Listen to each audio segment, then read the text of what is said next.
Bueno, pues buenas tardes. Estamos con el maestro Jesús Oñate Moreno, artista de Celaya, nacido en la Ciudad de México. Nos va a platicar sobre sus trayectorias, pero es importante, el propósito de esta entrevista es para que nos platique un poco sobre su obra, sobre su trayectoria, sobre los momentos históricos que ha tenido como pintor, y él es el autor de la cual estamos muy orgullosos de su obra, que viene a ser parte del patrimonio universitario, del patrimonio de la cultura estatal y del patrimonio universal, que es el Big Bang y la primitiva relación del hombre y el cosmos. Maestro Oñate, buenas tardes. Buenas tardes. Y me gustaría que me platicara en esta primera fase de la entrevista sobre su trayectoria como pintor. Sí, yo inicié en las artes en el año de 1957 en un taller de mosaico bizantino. Esto fue en el Estado de México, en Cerro Gordo, en un taller en donde se hacían murales. Diego Rivera trajo a México a un mosaísta, Luis Kohler, que vino a hacer los primeros murales de mosaico en México. Este maestro era el mejor mosaísta de Italia, y el objetivo de Diego Rivera era pintar, hacer trabajos de pintura al exterior, ya que hasta la fecha no existe una pintura que resista las inclemencias del tiempo, el sol. No se puede pintar al exterior con las pinturas actuales y las que había antes, de tal manera que el único material que resiste a la intemperie es el mosaico. Entonces Diego Rivera, junto con Chávez Morado y Juan O'Gorman, decidieron hacer murales de mosaico y de mosaico de piedra, mosaico de vidrio tipo italiano y mosaico de piedra. Tuve la suerte de trabajar en este taller y aprender de este maestro italiano, un extraordinario mosaísta, que nos enseñó a trabajar el mosaico y así fue como inicié mi trabajo en el mosaico. ¿Qué edad tenía? 17 años. ¿Pero usted ya había decidido antes o después haber hecho la carrera de pintor? No, de hecho, entré a este taller invitado por un tío también mosaísta, pero no, yo no tenía, de hecho, no tenía originalmente la intención de dedicarme a la pintura. A mí me gustaba y me sigue gustando mucho la música. Mi intención era ser músico, pero bueno, resultó que no fui tan músico como yo suponía. Y entonces entré a trabajar a este taller y... ¿Que era familiar? ¿O participaba uno de sus familiares? Sí, un tío mío, un magnífico mosaísta, también me invitó a trabajar ahí, y fue así como aprendí el arte del mosaico. Y bueno, a partir de ahí, esta fábrica cerró,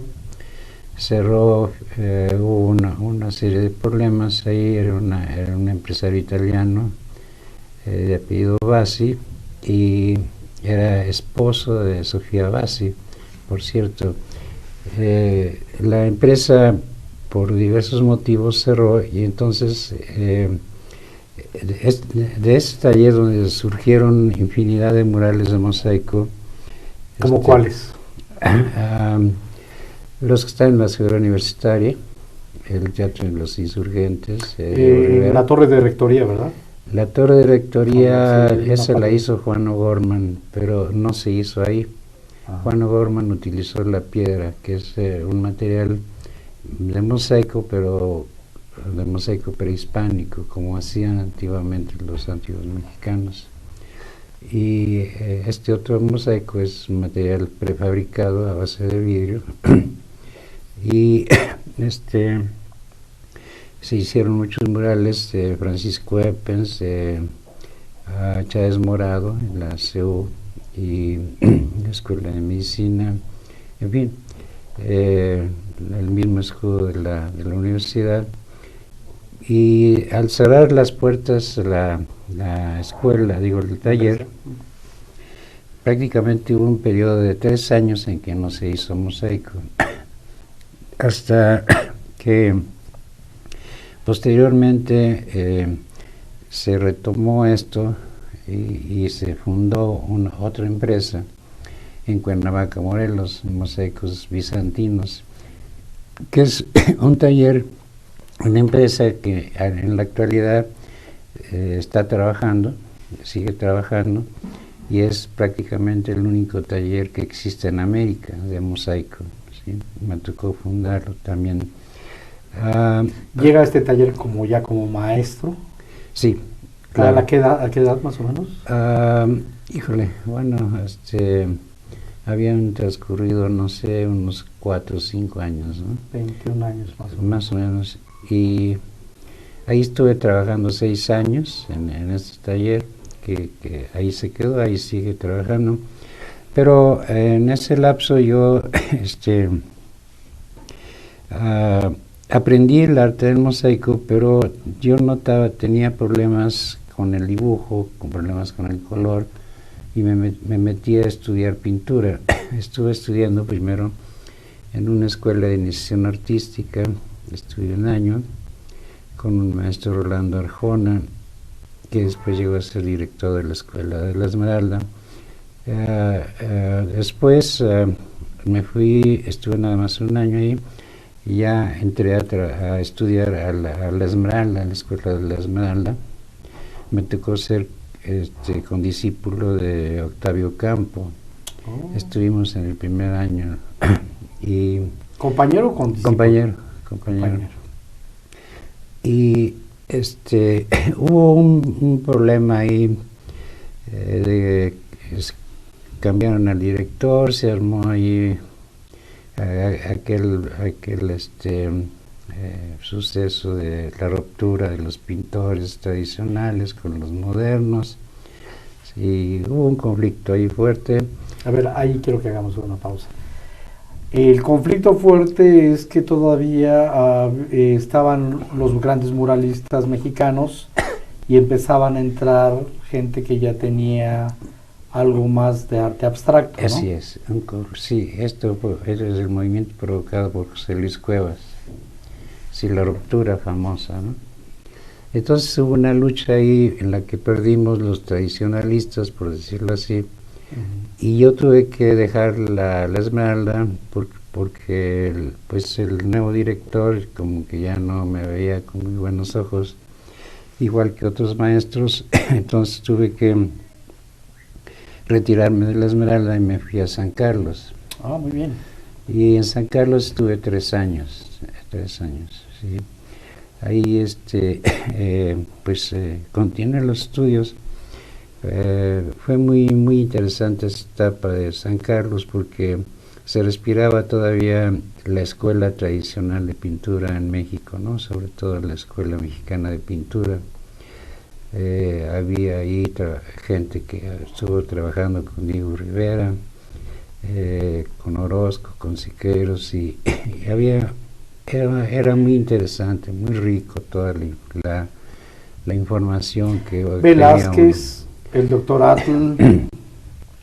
El doctor Velázquez ya había muerto, y para ese entonces ya no estaba, pero había toda esta escuela tradicional de pintura, ¿no? Toda una academia.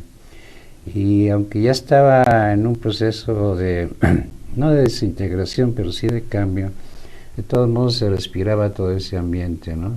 Y sobre todo la disciplina. Ok, pero eso en cuanto a la técnica, ¿no? Los muralistas, sí, los grandes muralistas, las temáticas de la pintura mexicana. Pero en cuanto a contenido político, también que es interesante saber qué pasaba. Bueno, a partir de 1917, toda la pintura mural que se hizo en México tenía un alto contenido político. Esto como resultado de la Revolución Mexicana, ¿no? En donde se planteaba una renovación y un rescate de la cultura nacional, que fue la temática general de todos los pintores que surgieron a partir de esa fecha. De tal manera que era ideológicamente hacemos un trabajo nacionalista, recuperando la cultura y tratando de rescatar la cultura nacional. Ese era y sigue siendo el objetivo principal de la pintura, ¿no? Al menos en la pintura mural ha sido la tónica general, ¿no? En general. Sí, que había ese rescate de las culturas, de las cuestiones indígenas, del México popular. La historia a todos los niveles, ¿no? Y la historia de los procesos. Sí. Muy bien, ¿y qué más sucedió después de...? Bueno, desde 1917 estuve participando en la elaboración de murales de mosaico, con infinidad de pintores nacionales y extranjeros haciendo murales para México, Estados Unidos, Guatemala, El Salvador, y estas eran obras públicas, se hacían en edificios públicos, inclusive arte religioso en las iglesias, eventualmente en particulares. ¿Y usted participaba en el diseño? ¿Cómo participaba? También me gustaría que nos platicara. El arte del mosaico es prácticamente una especialidad, digamos que es una artesanía. El artista, el mosaísta, es un reproductor de una obra diseñada por un pintor profesional. Nosotros lo que hacemos es que a partir de un proyecto original hacemos una reproducción del proyecto al tamaño requerido, ¿sí? Somos ejecutantes de obras en mosaico de diseños de otros pintores. El pintor normalmente no tiene esta especialidad. El pintor nada más diseña su proyecto y los artesanos son los que ejecutan. Pero es el caso de los vitrales, es el caso de los mosaicos, ¿no? Sí. De tal manera que el 95% de las obras de murales en las que me tocó participar no son obras personales. realmente son colaborativas. Sí, son obras que de otros pintores, pero hechas por especialistas en el mosaico. Yo creo que es un diálogo muy interesante porque el artista plasma una propuesta, un esbozo, una propuesta de obra, y ustedes tienen que dialogar con él para ver los tonos, las características del mosaico, las combinaciones, y tiene el trabajo milimétrico que se tiene que hacer. No solamente es un trabajo de reproducción, sino que también ustedes tienen que ver con los tonos, los colores, las formas, el fondo, las combinaciones, etcétera, ¿no? Claro, sí. Me acuerdo ahorita en una ocasión, un pintor, Rolando Arjona, no sé si todavía viva, él cuando llegó al taller donde estábamos haciendo uno de sus murales, él quiso dirigir directamente su propia obra, ¿no? Se puso a dirigir a todos los compañeros mosaístas que estábamos trabajando ahí, y bueno, era su voluntad y lo dejamos. Entonces, cuando extendimos parte del mural, se dio cuenta de que pues no iba bien el asunto, ¿no? Entonces tuvimos que desbaratar todo esto, volverlo a hacer, y ya entonces dijo: muchachos, perdónenme, ustedes háganlo, ustedes llévenlo a cabo. O sea, como señalabas, en efecto, el artista del mosaico sabe cómo enriquecer o valorar el trabajo que está bocetado o pintado, y en función a eso se hacen las combinaciones de colores necesarias. Porque no es lo mismo hacer punto y línea, que es el pintor, hacer geometría. Yo creo que la gente que trabaja el mosaico tiene que ser más geometría, ¿verdad? Sí. Para darle una buena representación. Sí, hay algo que es muy importante, o sea, el artesano del mosaico, digo artesano porque pues, es una artesanía finalmente, debe ser artista, ¿sí? No es un reproductor así, como tradicionalmente es la artesanía, sino debe haber una interpretación. Claro. Entonces, un buen artesano de mosaico, concretamente, debe ser un buen dibujante y un buen pintor para poder hacer un buen trabajo de mosaico, ¿sí? Son características muy importantes para no limitarse nada más a la mera reproducción mecánica, ¿no? La contribución que tiene. Sí, es muy importante. Muy bien, ¿y después qué pasó con...? Bueno, nada más señalar que en la mayoría de los murales de mosaico, los artistas, salvo que comentaba yo, que ocurrió, no intervienen en la realización de la obra de mosaico. Ellos nada más hacen el proyecto, incluyendo a Diego Rivera, Siqueiros, Chávez Morado. Ellos llegaban y pues nos llevaban sus proyectos, pero no intervenían en la ejecución. Sí, no, eso no lo dejaban aparte, ¿no? ¿Con todos ellos trabajó? Sí, me tocó trabajar con todos ellos. Y bueno, a Diego Rivera lo conocí cuando tenía 10 años, lo mismo que a Frida Kahlo, y no los volví a ver. ¿Llegó a tener más relación estrecha con ellos? Sí, tuve una relación, a Diego y a Frida los conocí en Coyoacán, en su casa de Frida Kahlo. Fue medio traumático el encuentro porque yo tenía 10 años y no estaba muy familiarizado con todo el ambiente que tenían ahí, ¿no? Los changos, los perros, escuincles que yo no conocía. Salí asustado de ahí, ¿no? ¿A qué edad dice que...? 10 años. 10 años, sí. Muy chico.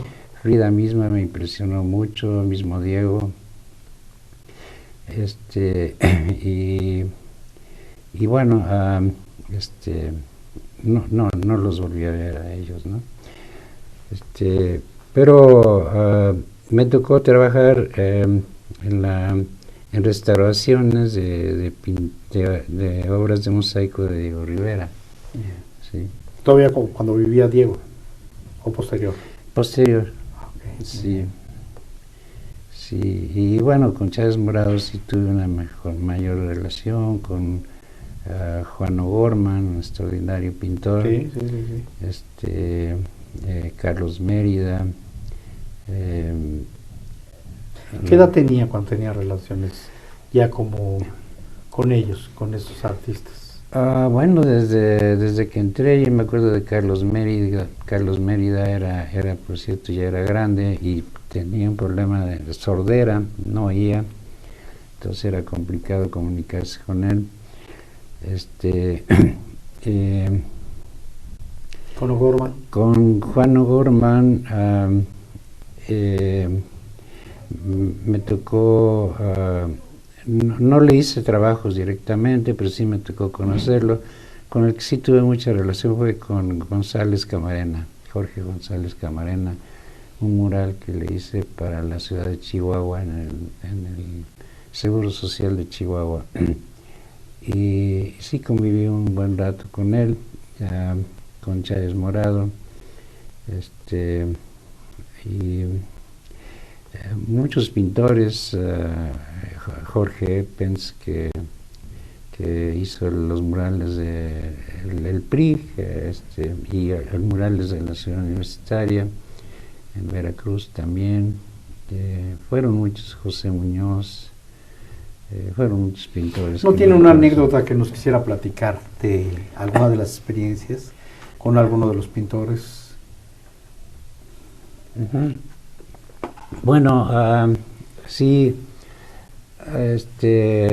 hay muchas, pero digamos algo así muy local. Fue que al maestro Rojas, Agustín Rojas, Sí. después de muchos trabajos que tuvimos con él para que diseñara el mural que está en el Tecnológico,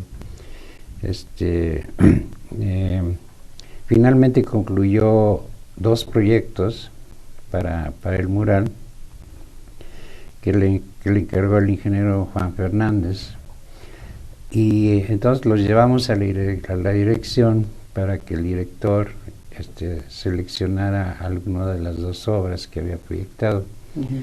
Y entonces finalmente escogieron una, y ya dijimos, bueno, ya sobre esto nos vamos.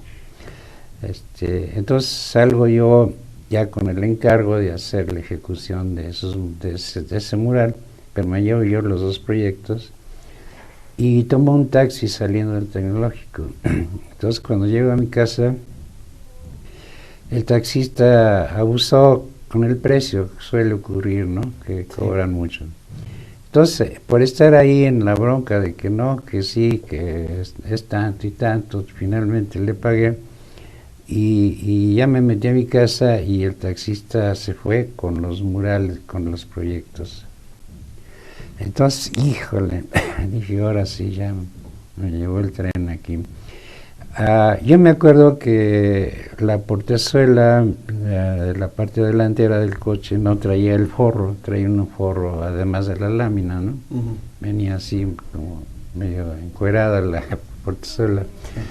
Y ese era el único dato que tenía yo. Entonces acudí a otro taxista, amigo, y le dije, fíjate que me pasó esto. Y me dice, bueno, vamos a hacer una cosa. Hay 2 lugares en Celaya por donde pasan todos los taxistas, que es la central camionera y el jardín. Ahí vamos a montar guardia, y el dato que me das de que no traía el forro de la portezuela, esa va a ser la clave. Entonces así le hicimos, nos fuimos, pusimos gente en la central camionera y en el jardín, y precisamente en el jardín fue que pasa y lo vemos que no traía la protección. Inmediatamente lo abordamos ahí. Yo no, a mí no me tocó, pero a él sí, iba con 2 gentes más. Y entonces le dijeron, oye, una persona dejó aquí 2 cuadros y tú lo llevaste a su casa y no regresaste, porque te los llevaste y todo. Medio se asustó. Y sí, los tengo en mi casa. Bueno. Entonces, bueno, ya fuimos a su casa y efectivamente ya los tenía ahí colgados en su comedor. Ya lo rescatamos, pero fueron 2 días que no dormí, que tenía yo una angustia espantosa, ¿no? Claro. Y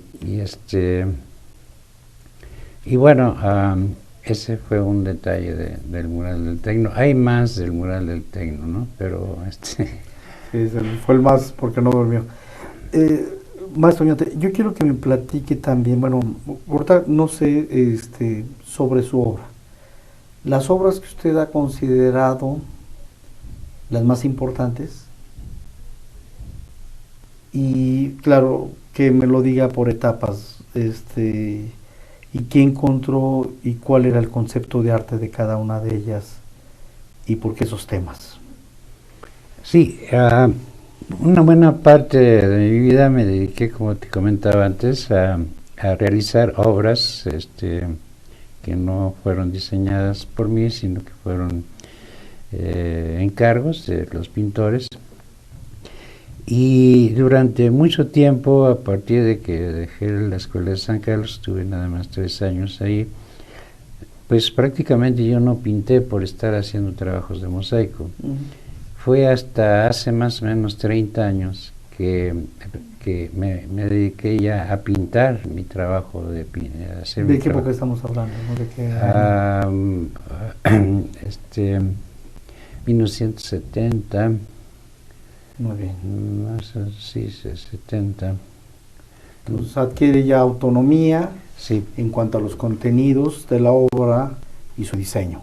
Sí. Ya no dependía de los artistas. Bueno, hasta la fecha he seguido haciendo mosaico, pero, o sea, ya en una obra personal, sí, más o menos en 1970, y el paisaje ha sido un tema que me ha apasionado mucho,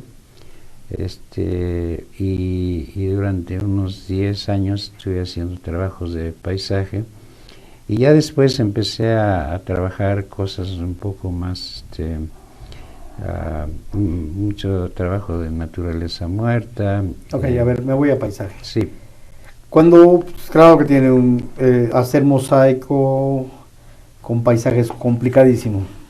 Sí. Porque requiere hacer pues toda la geometría con referencia a diversos detalles, ¿no? Cosas, aire, perspectiva. En esa fase, antes de entrar a la naturaleza muerta, ¿qué fue lo que más nos gustó y qué obra más le gustó que haya hecho y que nos recomiende conocerla? Sí, bueno, pinté mucho el Valle de México, los volcanes, el Popocatépetl, el Ixtla, el Ixtle, toda esta cordillera de volcanes que están alrededor del Distrito Federal, básicamente, y después... el Valle de México.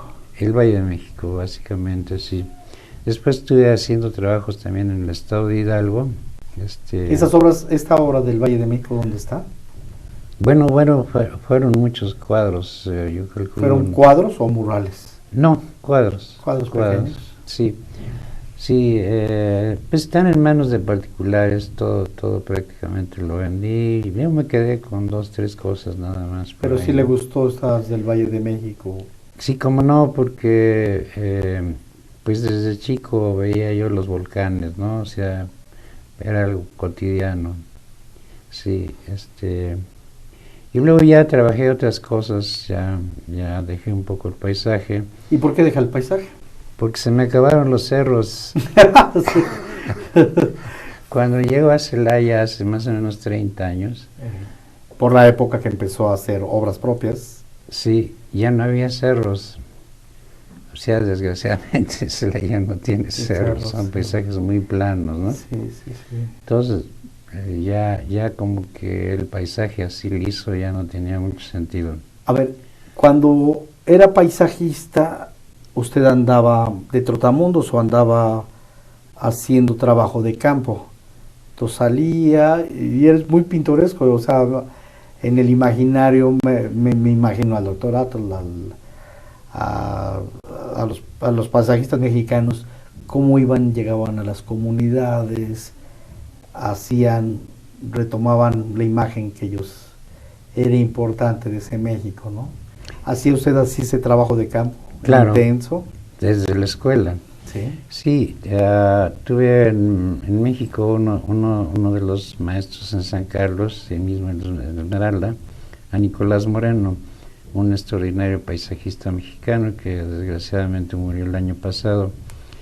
Él fue mi maestro de paisaje y entonces salía yo a pintar con él y salíamos y nos plantábamos en determinados lugares, así como plantas, de ahí no nos movíamos, lloviera, si fuera sol, frío, lo que fuera, y ahí trabajábamos. Aprendí mucho de él porque él tenía un oficio muy especial, ¿no? Yo creo que es una de las glorias del paisaje en México. Y anduve en muchos lugares con él, de tal manera que aprendí mucho. Fue una gran experiencia. Muy bien. Luego llegamos a Celaya y es cuando voltea la naturaleza muerta, que es una parte también que tiene mucho detalle, que es algo más pequeño, pero más íntimo, y eso requiere una mirada más analítica, ¿no? Exactamente, sí. Sí, empecé a hacer naturaleza muerte desde recorriendo un poco la historia de este género de pintura y tratando de hacer el trabajo como lo hicieron estos antiguos pintores flamencos y después la pintura inglesa, los franceses, los holandeses, y luego ya finalmente hasta llegar a la etapa del impresionismo, el surrealismo, el cubismo, bueno, el cubismo antes del surrealismo, y recorrí todos estos caminos, ¿no? Sí tiene obras de cada una de estas sí, corrientes. Sí. Y ¿lo hizo para experimentar? Para experimentar y investigar. Me ha gustado mucho la investigación respecto desde el punto de vista técnico, para saber cómo pintaban estas gentes, qué materiales usaban, ¿no? Desde la época primitiva de las cavernas, pasando por las grandes culturas de Mesopotamia, la pintura al fresco, la pintura del temple, pero no solo tener un conocimiento de lectura de cómo se hacía, sino hacerlo. O sea, lo leía, veía como ¿cómo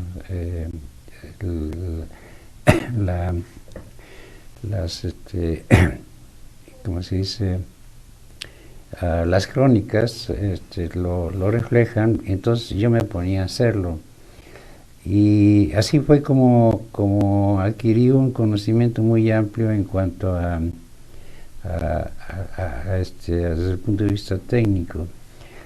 Pero a su vez iba yo inventando cosas nuevas, ¿sí?, dentro de todo este proceso. Sí. Porque muchos de los materiales que se utilizaban en ese tiempo ya no existen, o hay materiales que son similares o inclusive hasta de mejor calidad. Entonces no tenía objeto hacer exactamente una copia de como se hacía antes, ¿no? Pero esta fase es autodidacta, ¿no? Sí. O se pegó con alguien para aprender las distintas técnicas específicas. No fue algo autodidacta totalmente, un interés personal. ¿Y dónde consultaba? Mira, hay mucha información, las biografías y autobiografías de los grandes pintores en el mundo, te dan toda esa información. Si tú quieres estudiar pintura, con eso tienes para estudiar pintura. Es increíble la información que te dan todos los grandes pintores por los escritos que han dejado. Sí. Usted retomaba el escrito y experimentaba. Sí. Hace rato estábamos charlando y usted me platicaba que utilizó técnicas de 1700. Sí, exactamente. O sea, la pintura bajo vidrio fue, que así se llama, fue una pintura que se utilizó mucho en Inglaterra, en Francia. Surge más o menos en 1750 y se deja de hacer en 1800. Y esto desaparecen los pintores que hacían este trabajo. Es un proceso que se pinta sobre una superficie de vidrio, se pinta de manera invertida, de tal manera que al darle la vuelta al vidrio, una vez está terminada la pintura, queda al derecho. O sea, es un alto grado de complejidad. Es similar a lo que se hace también en el mosaico. En el mosaico también se trabaja de la misma manera. A la hora de colocar queda ya al derecho, ¿no? Entonces me llamó mucho la atención y empecé a retomar este procedimiento, nada más que había un problema del óleo, que es como están pintados estas pinturas originales. Es una pintura no transparente, es opaca, ¿no?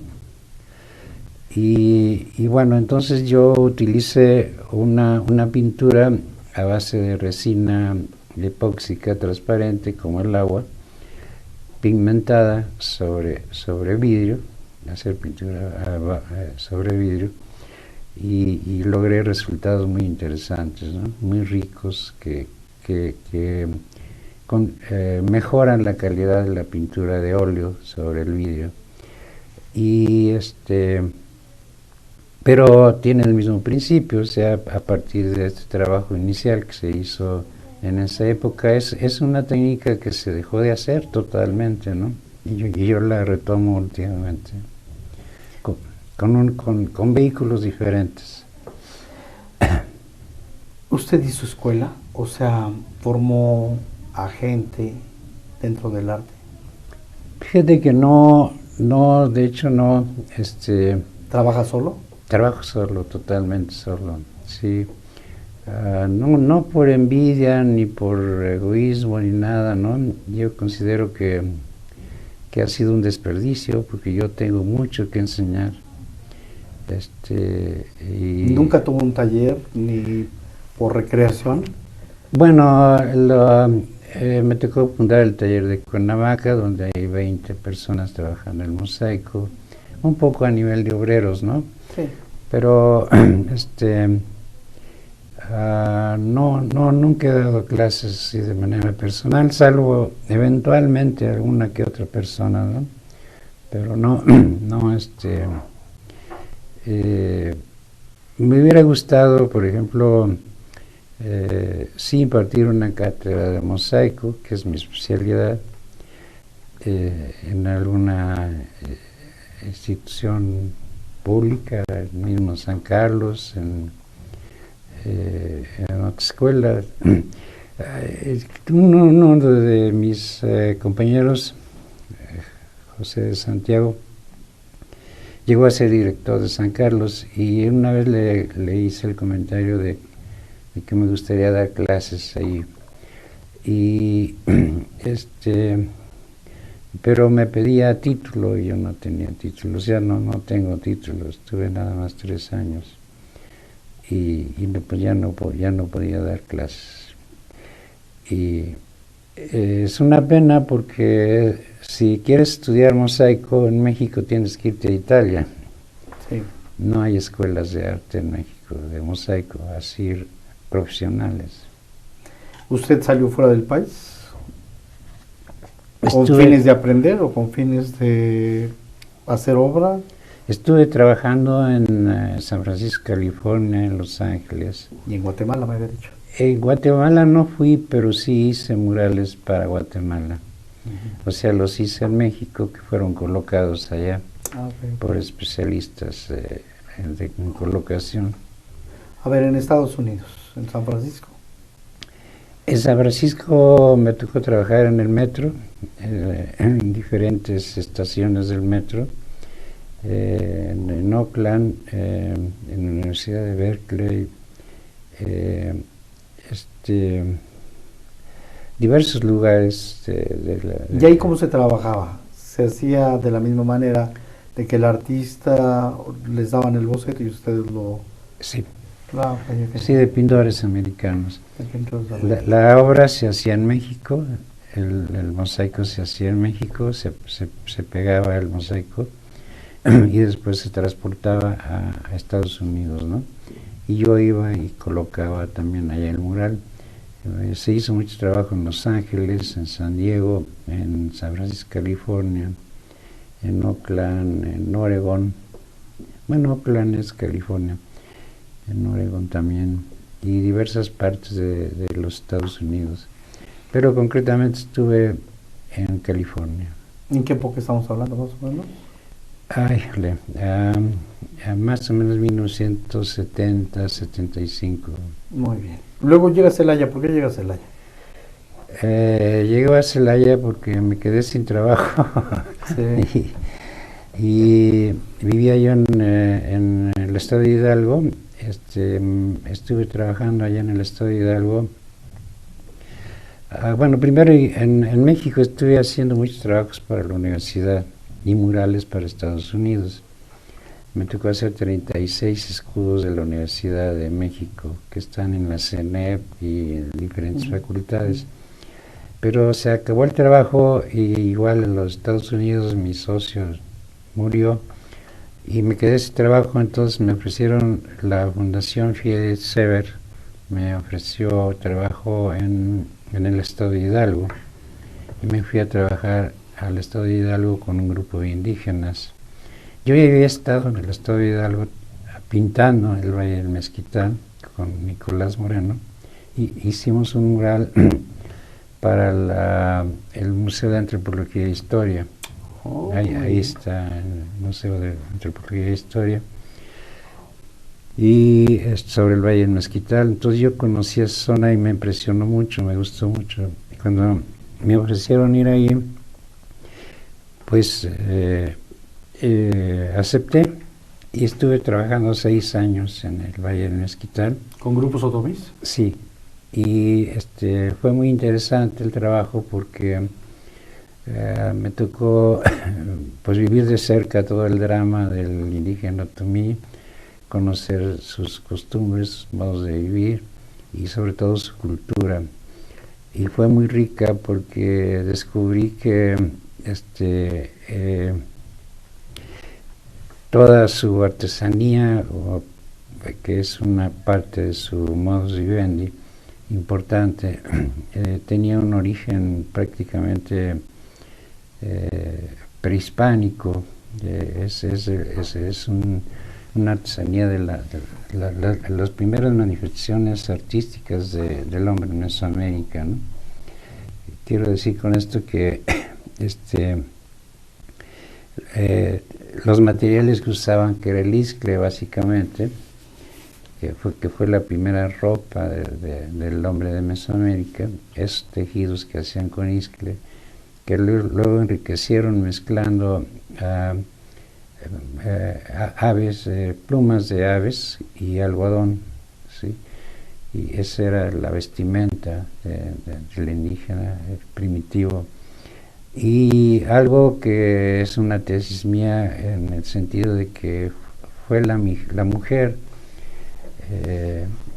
prehispánica, primitiva de Mesoamérica, la que inventó el primer instrumento mecanizado en América, que es el telar de cintura.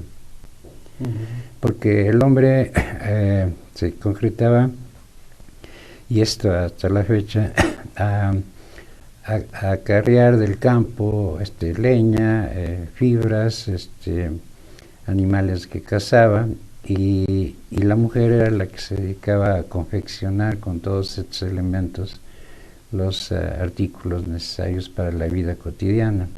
La artesanía tiene su sentido es satisfacer necesidades personales. Y de manera estética también. Sí, tiene una funcionalidad, claro, de vestido. Sí. A ver, con los grupos indígenas otomíes del Valle de México, ¿qué fue llega usted al Valle de México y los indígenas como objetos de estudio, de temas de arte, o para compartir, hacer un taller con ellos, o para, donde usted aprendió bastante sobre nos señala sobre los insumos que ellos manejaban, ¿cómo se estableció la relación con ellos y qué pasó? Sí, bueno, había dos cosas. Había una explotación tremenda de los trabajos artesanales que ellos realizaban. Llegaban los acaparadores, les quitaban toda esta riqueza artesanal que ellos hacían y les pagaban una miseria. O sea, había un problema de carácter económico. Y con los coyotes que se llevan. Por un lado. Y por otro lado, había el peligro de que todo este valor cultural, ¿sí?, se perdiera, porque los indígenas productores de artesanía estaban alterando sus diseños originales para que tuvieran más mercado. Sí. En todo sentido, desde el diseño de los dibujos como la estructuración de las formas, ¿sí? Sí. De las bolsas. Sí. Y entonces había una pérdida del origen de esa artesanía muy fuerte. Entonces, por un interés personal, por un lado, respecto al aspecto artístico, arqueológico, histórico, y de parte de la fundación por un interés de apoyo económico para que estas gentes tuvieran un modus vivendi. ¿Usted fue entonces quien les enseñó a hacer a valorar, a valorar? Mira, me tocó fundar una unión de artesanos, hoy es cooperativa, Muy bien. de 400 mujeres. ¿Y qué tal? Oh, pues fue fabuloso, fue un trabajo. ¿De qué época estamos hablando? 1976, 78 más o menos. ¿Se estableció en el Valle de México o iba y venía a Celaya para...? Todavía no venía a Celaya. O sea, cuando estuve en el estado de Hidalgo, estuve 6 años y la fundación se retira.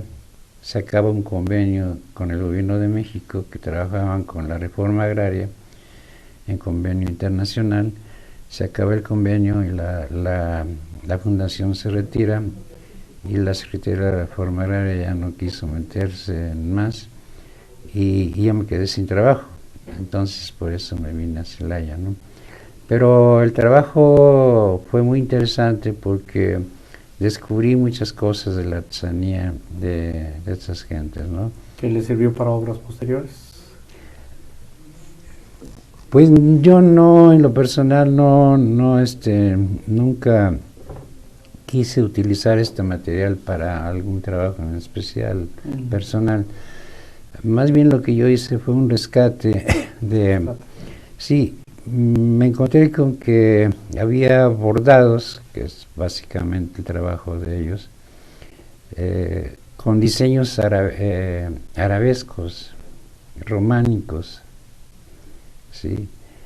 Introducidos por los españoles desde la época de la colonia. Pero había diseños también prehispánicos, ¿sí? Y eran en una proporción de un 10%. Y el resto ya eran diseños contemporáneos, donde ya aparecía un Santa Claus, un árbol de Navidad y cosas así, ¿no? Y esto lo conseguían a través de revistas de bordado que compraban las indígenas para hacer sus trabajos. De significaciones y apropiaciones. Entonces yo les dije, esto no lo metan, olvídense de esto no es de ustedes rescaten primero lo prehispánico, sus grecas tradicionales, y el resto, como consecuencia de la conquista, pues los diseños románicos, islámicos, ¿no? Que trajeron los españoles. Y ya lo demás, olvídense de eso, ¿no? Porque esto es lo que realmente tiene valor. Inclusive el diseño de los morrales también tenía otra concepción. Y lo mismo pasaba con los telares, o sea, el telar de cinturas estaba dejando de ser, es un instrumento de carrizo y madera, hilos de iscle, ¿no? Que te digo, para mí fue el primer instrumento mecanizado hecho en América y fue diseñado o hecho por una mujer. Muy bien, muy interesante. Luego llega a Celaya. ¿Y qué sigue aquí en Celaya? Llego a Celaya y por ahí te conocí en la Zona de Oro en ese tiempo. Sí, una de mis hermanas le habían dado una casa por ahí en esta Zona de Oro, pero ella no la ocupaba porque estaba rentando en otro lado y me dijo, como ya no tenía trabajo allá, pues vente a Celaya y tengo una casa, y así fue como llegué a Celaya, ¿no? ¿Y en Celaya participas o fundas la Asociación de Pintores? Sí, ¿Cómo se llama? La Asociación Plástica Celayense. A ver, platícame. Sí, bueno, mira, yo solía ir a correr, ahora ya no corro desgraciadamente, a la Alameda, y una vez que andaba yo haciendo mi recorrido, me fui al área del kiosco y vi una placa que todavía existe ahí, que dice para el arte y el ornato de Celaya. Era el presidente municipal, el doctor Lizardi, no me acuerdo exactamente la fecha, pero resulta que la parte de abajo estaba cerrada y con cortinas, y pues yo decía, bueno, en el kiosco, esto debe estar abierto y vivo. Sí, entonces andaban los jardineros por ahí y les pedí el favor que me dieran la oportunidad a entrar y subir a la parte superior del kiosco, que es muy amplia, es muy bonita, y hay un paisaje fabuloso desde arriba, es realmente muy bonito, ¿no? Pero había también un sótano y pues también dije, bueno, pues denme una chance de pasar al sótano. Y en el sótano había esculturas de las que había en la Alameda, escobas, palas, máquinas para cortar pasto. Pues era la bodega.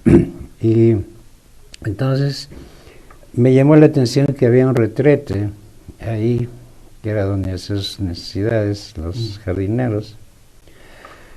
Y dije, bueno, pues qué raro que esté aquí un retrete, debe haber algún estanque abajo, ¿no? Sí. Pero uno de los jardineros me dijo, es que ahí había un pozo. Y pues así está el pozo, ahí hay un pozo, ¿no? Y dije, ay, en la torre, si había un pozo que luego quitaron del lugar para hacer el kiosco, lo pusieron en una esquina, abrieron otro pozo. Ese pozo está ahí y debe estar contaminando la red fluvial, ¿no? Sí. Eso me alarmó y bueno, entonces para esto ya un grupo de pintores estábamos ya reunidos un poco en conflicto con la Casa de la Cultura porque no nos dejaban exponer ahí, porque pues que no teníamos calidad y que eran las órdenes de México y no sé cuánto. Bueno, entonces yo comenté con ellos, sobre todo con el arquitecto Arturo Pallares, le digo, oye Arturo, ¿qué te parece si le solicitamos a la presidencia este lugar, que nos lo dejen y hacemos aquí un centro cultural? Y le pareció muy bien la idea y fuimos a ver al presidente, a Mendoza Márquez. Pero antes fuimos a ver al ingeniero,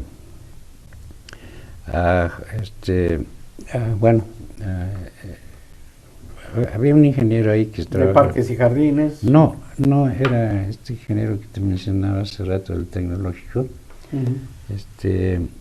Y le pusimos el problema, entonces ella nos llevó con la señora Silvia Valleza, que ella era la de Parques y Jardines, y dijo, no, ahí esa es la bodega de los jardineros, a esa no me la toquen, no tan mal, que centro cultural, ni que las hilachas. Entonces nos mandó el cuerno, y fuimos ya a ver al presidente municipal, después, Juan Fernández, que fue el primero que vimos.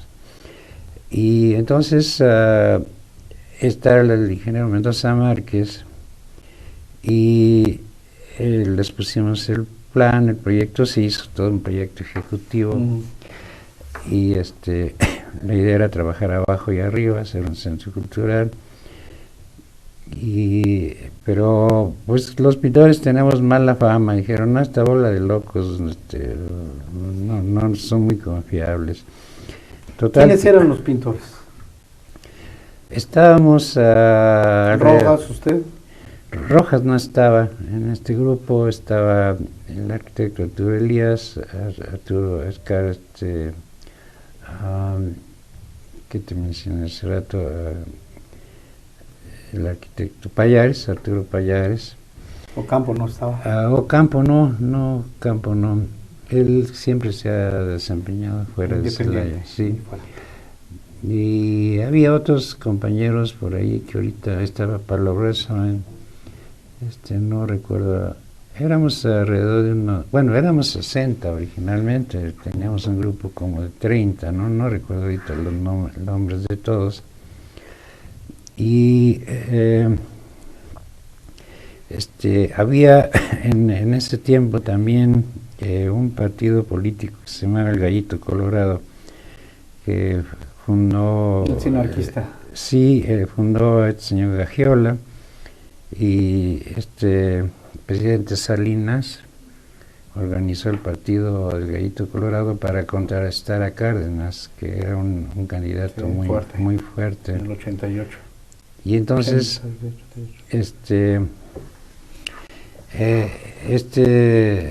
Gagiola era muy amigo de Mendoza Márquez, y cuando se enteró Gagiola que nosotros pretendíamos tomar el kiosco para hacer un centro cultural ahí, entonces él intervino porque él quería que le dejaran en concesión ese kiosco para poner ahí una paletería, refrescos, tortas y demás cosas, ¿no? Y inclusive mandó poner unos listones así. Y luego llegaron los de la Coca-Cola y metieron ahí unos refrigeradores. Sí. Entonces, pues pegamos el grito en el cielo porque nosotros estábamos peleando este espacio. Un espacio para el arte y no para la comercialización. Entonces lo que hicimos fue sacamos los refrigeradores así. Sí, por la vía de los hechos. Si se pierden, que se pierdan. Y tomamos el lugar. Y al ingeniero Mendoza Márquez nos mandó ya finalmente, al ver que estábamos muy... Para esto hubo periodicazos, todo un relajo, ¿no? Al ver que estábamos muy dispuestos a hacer apropiación del espacio estético, sí, en los parques, muy bien. Nos llamó y entonces nos dio un comodato. Esto fue en el mes de noviembre de su último año de gobierno. Y dice, bueno, muchachos, es lo único que puedo hacer. Ahí está el comodato, ahí están las llaves del kiosco, ya lo mandamos desocupar, pero no hay más, o sea, y ustedes arréglense a ver cómo le hacen. Y bueno, ya finalmente ganamos, llegamos y empezamos a sacar camiones y camiones de cascajo, de basura, de pasto, de las esculturas se las llevó el arquitecto Pallares a su taller, a su casa, con el objetivo de restaurarlas y reintegrarlas, ¿no? Cosa que no pasó. Pues, bueno, pasó y no pasó. Ok, y luego...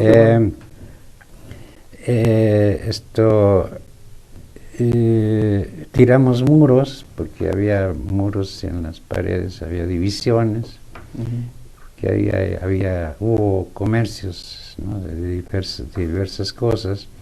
Hicimos todo un espacio amplio y abrimos las cortinas por todos lados, la gente entraba y salía, y pusimos ahí caballetes, nos llevamos mesas, una silla, un caballete, pintura, escultura, y aquello se volvió una fiesta increíble. Fue un espacio muy bonito, se lo recuerdo, donde los artistas locales presentaban sus obras, hubo artistas invitados también, sí, y la gente sensibilizaba en un espacio público de recreación, podían pasar a ver, sí, a disfrutar las obras. Sí, la gente entraba y salía por todos lados, era una cosa fantástica. Teníamos venta de discos, de libros. Un librero, una librería, creo que Atenas, nos prestó libros. Era muy bonito, era muy interesante. Dábamos teatro guiñol, llevábamos payasos, estaba muy bien todo, ¿no? Pero estábamos a los cuatro vientos, porque pues igual hacía aire o llovía y no teníamos protección. Entonces se hizo un proyecto ejecutivo de un diseño entre arquitecto Pallares y Arturo Elías para cristalizar, sí, y se lo presentamos al presidente municipal, que era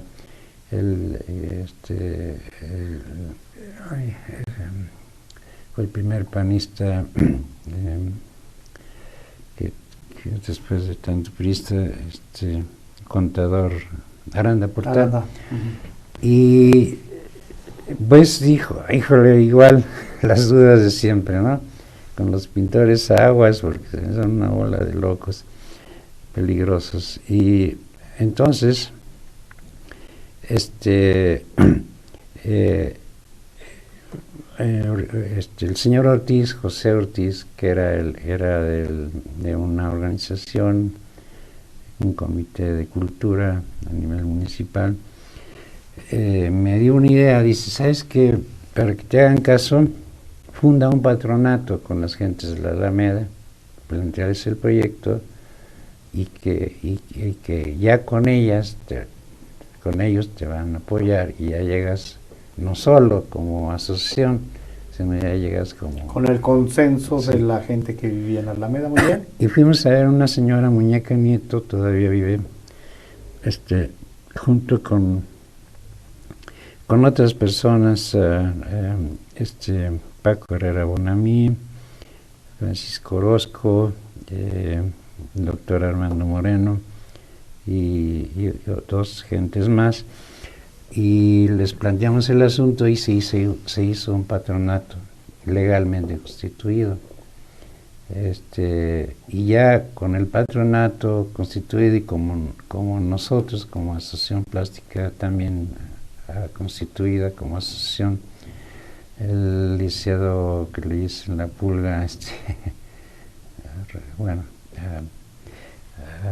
Arturo Guerrero, creo que se llama Arturo Guerrero. Sí. Del PRI.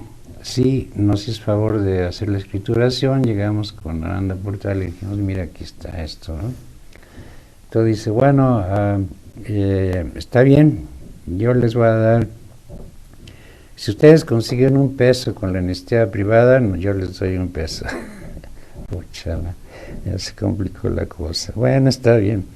Entonces nos dimos a la tarea de buscar entre los industriales para que nos apoyaran para el proyecto. Y sí, finalmente conseguimos más dinero por fuera que de la misma presidencia. Pero sí, la presidencia apoyó, nos dio en ese tiempo como $7,000. No recuerdo exactamente el costo total de la remodelación de la parte baja. Quedó pendiente lo del sótano y la parte superior, donde pensábamos hacer un lugar de audición. Caben 100 sillas alrededor. ¿Cómo? ¿Sí? Es que es enorme.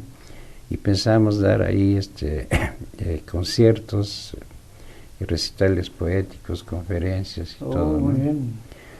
Y bueno, nada más se pudo hacer la parte central de abajo y fue lo más que se logró. Ya no pudimos hacer más porque bueno, ya no había recursos, y había la idea también con el mismo patronato de regenerar toda la zona de la Alameda, poner una reja que están poniendo apenas ahora, más bonita de la que están poniendo ahora, pero y poner hacer un acceso a la parte superior del kiosco, ¿no? En fin, de alguna manera el kiosco está trabajando, está funcionando, Sí. mal que bien. ¿Más de 20 años? Sí, es la institución de artistas más antigua de Guanajuato. Muy bien. Muy bien. Maestro Oñate, a ver, ahora quiero pasar a la parte íntima, que nos platique la relación de obra y usted, sus sentimientos, sus logros, sus frustraciones, su concepto de estética.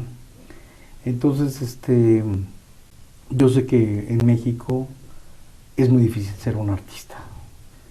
Hay quien le va muy bien y a veces no es cuestión del mismo trabajo, es cuestiones de otro tipo de cosas. Bueno, quiero que me platique esa parte y la suya. la que me quiera platicar, la que nos quiera platicar. Bueno, mira, mi trabajo artístico se hace por un interés personal, básicamente, ¿no? O sea, yo me siento bien y toda mi vida se la debo a mi trabajo artístico, ¿no? Creo que ese es mi motor, mi eje de acción.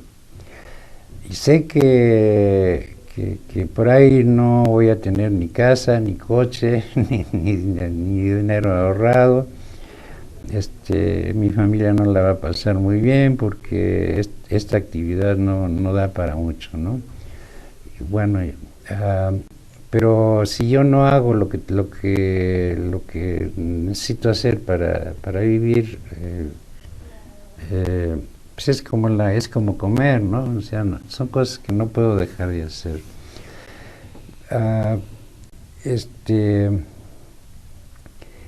Y trabajo alrededor de 10 o 12 horas diarias, ¿sí? Y siempre dentro de un proceso de investigación, de seguir buscando nuevas alternativas, nuevas formas de hacer cosas, ¿no?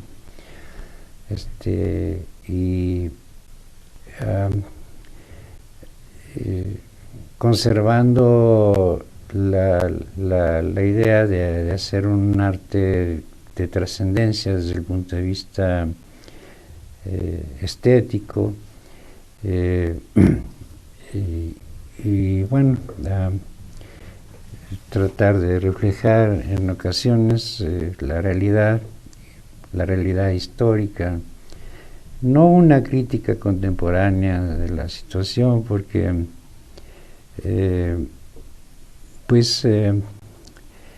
más bien es ¿cómo explicarte? No me puedo meter mucho en este terreno, en la pintura. Sí lo hago personalmente, pero no, como que es difícil manejar temas así muy actuales, ¿no? Interpretar temas muy actuales, es complejo.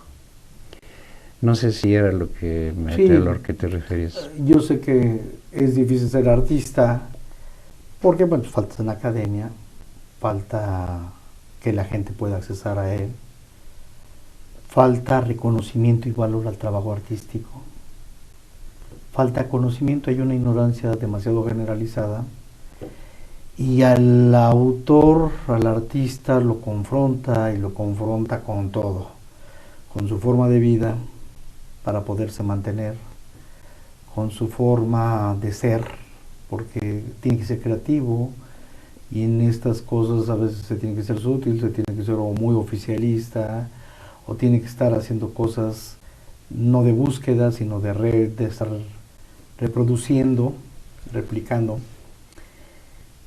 y por la cuestión también de que en un momento dado a veces por la forma de ser, por la forma independiente de ser, pues no se hay trabajo y hay crisis.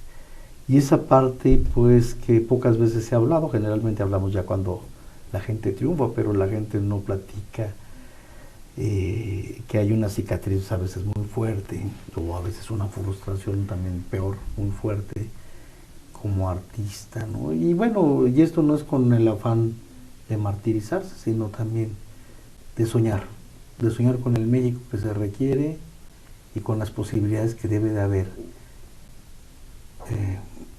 como universitario para generar el humanismo, la estética y una biofilia muy fuerte. Sí, en efecto, mira, yo ahorita que estabas comentando todo esto, yo veo dos problemas en el arte en general en Celaya. Hay desconocimiento, mucho desconocimiento, por un lado, y por otro lado una falta de desconocimiento en general de la población, que no se desconoce pues que hay artistas y que hacen arte, ¿no? En general, por un lado, y por otro lado estos artistas no tienen una formación profesional, porque no hay escuelas profesionales de pintura en Celaya. Hay escuelas de iniciación artística, como es la Casa de la Cultura, pero es muy elemental. Entonces, el artista tiene que volverse autodidacta o salir de Celaya a estudiar fuera, ya sea México o algún otro estado de la República donde hay escuelas de arte, ahí mismo Guanajuato. Pero el desplazamiento de estas gentes es difícil porque generalmente cuestiones pues, de todo índole, ¿no? Económico, que no, el mexicano no es dado al desarraigo, que estamos muy o sea, para nosotros es muy difícil emigrar a otros lados, ¿no? Al menos así antes, no sé ahora, pero entonces lo que se requiere es que haya escuelas de formación artística profesionales, así como lo hay para derecho, para medicina, para contaduría y demás, como esta universidad que maneja muchas carreras. Así debiera haber para las artes plásticas, porque yo considero que hay 1000 pintores en Celaya, 1000 gentes que están trabajando pintura, que están haciendo pintura, pero que lo están haciendo mal porque no tienen los conocimientos necesarios, no tienen una formación académica. Entonces los pobres pues hacen lo que pueden, ¿no? O sea, no. De muy buena gana, pero sin carentes de conocimiento técnico. Sí. Y quiero pensar que de alguna manera lo mismo pasa con otros aspectos de la cultura, como es, no sé, la literatura, la música y un buen conservatorio que ha hecho un papel importante. Ahí por ese lado creo que está cubierto, pero a otros niveles, ballet, por ejemplo, y teatro, no hay los lugares adecuados, convenientes, profesionales para esto, ¿no? Y mucha gente se pierde, hace lo que puede, ¿sí? Y hay mucha frustración en esto, ¿no? Entonces, ahí, por ese lado hay un problema de formación y por el otro de incomprensión de la gente de Celaya. Que también es ignorancia. Pues desgraciadamente sí hay mucha ignorancia, ¿no? No hay un desconocimiento total, no tenemos para la sociedad en general ningún valor, ningún interés. Y bueno, entonces lo que tienes que hacer ante eso es olvidarte o sea, pues tienes que seguir viviendo, tienes que hacer tus cosas, ¿cómo explicarte? Tú trabajas y trabajas y si tu producción sale o no sale, esa ya es otra cosa, ¿no? Ahí se queda. Yo, por ejemplo, ahorita calculo tener 40 pinturas en mi casa y ahí están guardadas. No hay quien se interese por ellas. Vamos a ver. Claro, y faltan espacios para divulgar o mostrar y se puedan vender en un momento dado. Yo creo que por último, claro, me gustaría seguir platicando muchísimo con usted, pero quiero que me platique para irnos con 3 obras que le hayan gustado, que haya hecho usted en la vida, que nos las platique, nos las describa y que nos diga por qué son las más importantes de su vida. Sí, bueno, desde luego está el mural de aquí, de la universidad, el Big Bang, porque a nivel de pintura es el primer mural que hago pintado. Grande, sí. Para mí ese es el más importante, ¿no? ¿Cuánto tiempo le dedicaste? Ya me platicó de manera informal todas las vicisitudes que tuvo que pasar, pero significativamente, a ver, ¿por qué es el de los más importantes para usted? Bueno, fue un reto. Desde el punto de vista técnico, nunca había hecho una pintura sobre lámina, ¿sí? Ni nunca había trabajado la resina epóxica sobre lámina, ¿sí? Trabajó mosaico, pero nunca había hecho este tipo de trabajo. No. Y por las dimensiones y el proyecto en sí, la temática y todo, significaba un reto muy fuerte. A veces los pintores, quiero ser honesto con esto, que igual puedes tener un triunfo con una obra de estas o un fracaso total que echa a perder todo tu trabajo anterior, que son de toda tu vida. O sea, aquí es jugársela de todas. ¿Lo sabías? Sí, sí. ¿Y jugaste? Y jugué, sí. Nunca había hecho un mural así seccionado, bueno, en mosaico sí, pero en pintura no. De tal manera que fue un trabajo muy audaz de mi parte, donde corría muchos riesgos de todos niveles,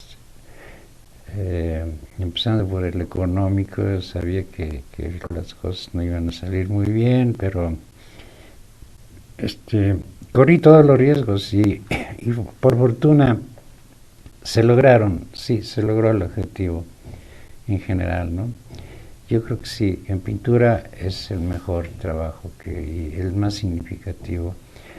Ahora, el otro mural sería el mural que está en Apaseo el Alto, Guanajuato. ¿Dónde? Está en la Caja Popular, ¿sí? ¿Por qué es importante este mural? Bueno, es un diseño que es el primer mural diseñado personalmente, ¿sí? O sea, yo hice todo el trabajo de diseño. Es la historia de Apaseo. Me tuve que documentar con lo poco que había. O sea, yo no soy historiador, pero saqué de todos lados la información, que no fue mucha, pero básicamente lo esencial. Y con eso elaboré un proyecto y luego lo llevé a cabo en un mosaico. Considero que de alguna manera se cubren todos los aspectos de la vida de Apaseo el Alto, lo más importante, lo más importante es de la etapa prehispánica, ¿no?, hasta la actual. Pero hay un dato curioso: es el único mural, hasta donde yo sé, hecho por una sola persona. Los murales de mosaico se trabajan en talleres donde hay 10 o 15 obreros mosaístas que están trabajando. Cada mosaísta hace una parte del mural en base a su capacidad. Quiero decir con esto que hay mosaístas que pueden hacer un retrato, una figura humana, y hay otros que no, que nada más pueden recubrir áreas planas de color. Entonces son equipos de trabajo, y aquí no había ningún equipo de nada más que yo solo. Y así lo hice durante un año, estuve trabajando este mural. Son 27 metros cuadrados. Cada pieza tiene 1 centímetro cuadrado. Así que estamos hablando de 2 metros. Un rompecabezas. Sí. Y bueno, independientemente desde el punto de vista, bueno, el mural tiene esa característica: está hecha por una sola persona. Todo el mosaico está pegado por una sola persona. Sintetizar la historia de múltiples elementos, sí, documentarla, plasmarla, darla al público, que ese era el espíritu también de los grandes muralistas mexicanos, ¿no? Claro. Dársela no a un grupo exclusivo, sino al público en general. Muy bien. ¿Y la tercera obra? Y la tercera es la del tecnológico, el mural tecnológico. Platícame, porque te gusta mucho. Bueno, recién llegado a Celaya, como te comentaba, todo este detalle de que la pérdida de los proyectos, y me gusta porque este mural se hizo con una riqueza de color tremenda, ¿no? O sea, yo tenía un stock de color que siempre sobra algo de otros trabajos, más un material nuevo que se adquirió y se hizo en el tecnológico. O sea, eso también es otro detalle curioso. Los murales generalmente no se hacen en el lugar donde se colocan, sino que se hacen en talleres. Puede ser, en este caso, por ejemplo, que mencionábamos, un taller de Cuernavaca, donde se hace el mural y luego se viene y se coloca en Celaya. Pero este mural tecnológico se hizo ahí mismo, en el tecnológico, en la sala que le llaman de usos múltiples. Ahí estuve. Centro Cultural. Centro Cultural. Ahí estuve trabajando 3 meses, de 7 a 7, o sea, sin parar, 7 domingos, sábados, días festivos y todo. De 7 a 7 estuve trabajando 3 meses y se hizo prácticamente en el mismo lugar a donde fue colocado. Por eso son significativos esos 2 murales, ¿no? Y finalmente que estoy haciendo una revelación así que nunca había comentado con nadie, pero fue un experimento en el que iba de por medio todo mi prestigio, porque igual pude haber fracasado. Y imagínate, ¿no? Echas a rodar todo tu trabajo anterior por un error, ¿no? Pero también hay que ser audaz, Claro, todo el tiempo. Hay que rifarse a veces en esas. Pues, maestro Oñate, en nombre humildemente mío, de Jeremías, que está elaborando este proyecto como maestros, como universitarios, pues le damos las gracias. Le damos las gracias porque nos ha dado al patrimonio universitario una obra que es muy bonita, muy sugerente, que nos permite llenar de horizonte aspiracional esta relación con el universo y la humanidad, las personas, los universitarios. También quiero darle las gracias porque es una obra que viene a ser patrimonio de Guanajuato y que va a ser importante que la conozcan, así como las obras de Ocampo en la presidencia. Pasa a ser una obra, gracias a su audacia y gracias a su creatividad y a esa experiencia sintética que ha tenido. Y también pasa a ser una obra para la humanidad. Es una obra muy rica que nos remite al pasado, a preguntarnos qué hemos hecho como país, como grupo, como nación, y que atrás de ello pues está toda una corriente, toda una escuela, toda una vida. Se lo agradecemos mucho. Pues, en nombre de la universidad. Igualmente yo le agradezco a la universidad y a todos ustedes que me permitieron realizar este trabajo, ¿no? Muchas gracias. Bueno, pues muchas gracias. Pues damos por concluida nuestra plática con el maestro Jesús Oñate Moreno. Gracias.